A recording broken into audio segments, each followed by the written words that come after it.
All right, here's a question for you. If your paycheck feels smaller and your bills maybe feel bigger and you're hearing politicians promise prosperity while your grocery cart is starting to look a bit emptier, what's really going on? Now, this week, we're going to unmask something sneaky. It's really a new kind of trickle down economics, only this time it's dressed in government spending and pandemic policy. All right, let's cue that buffer video and then we'll dive right in.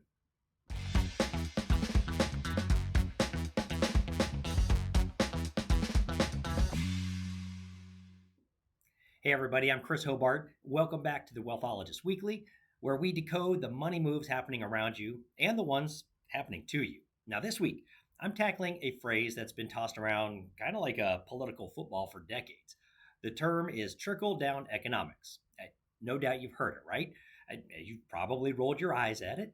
But here's the kicker: it never really went away. We've kind of just renamed it.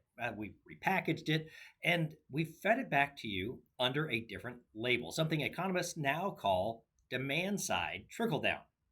Now, I know that sounds about as exciting as tax season, but hang on for a second because this actually explains why your paycheck it's not stretching or why inflation keeps biting and why despite all this stimulus talk, things don't feel any easier. All right, let's go back. 1980s, right?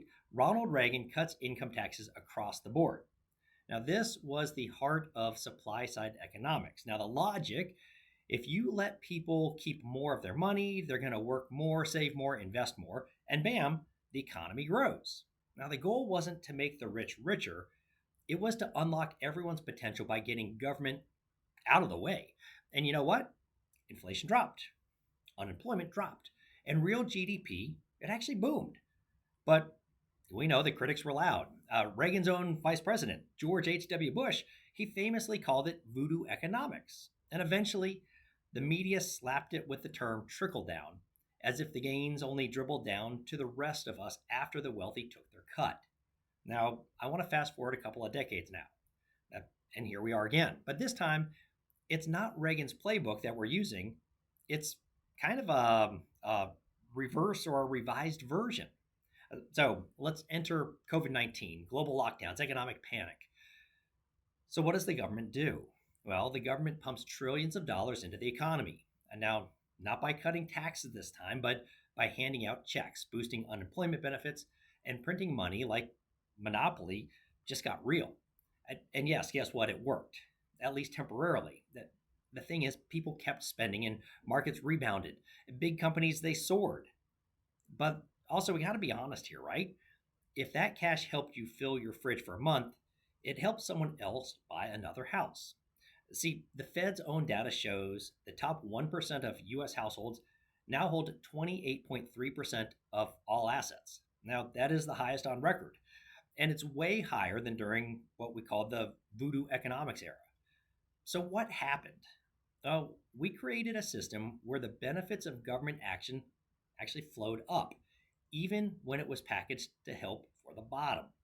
Now, this demand side trickle down, folks, is what it's called. And it's just as real and also just as tricky as its supply side cousin. So I want to give you a truth bomb. Both approaches, whether it's cutting taxes or printing money, both can work. But both also carry consequences, and we can't lose sight of that. See, supply side cuts can grow the pie, but spark short term deficits. And demand side spending can keep the lights on during a crisis, but often leads to inflation and wealth gaps that punish everyday people. Now, there's some irony in all this. The people who slam supply side as favoring the rich, well, they just did the exact same thing through government stimulus. And the only difference, this time it came with fancier packaging as well as a pandemic tag. So here's the thing: what do you do in all of this? Because let's face it, you're not the Fed, you're not Congress, you can't outspend inflation, but you can outsmart it. So, my action steps as the wealthologist. First, own assets. The wealthy tend to win because they own stuff: stocks, real estate, businesses. If you're just earning and saving, inflation's going to eat your lunch. But start building your ownership base, even if it's small. Second thing, index your life.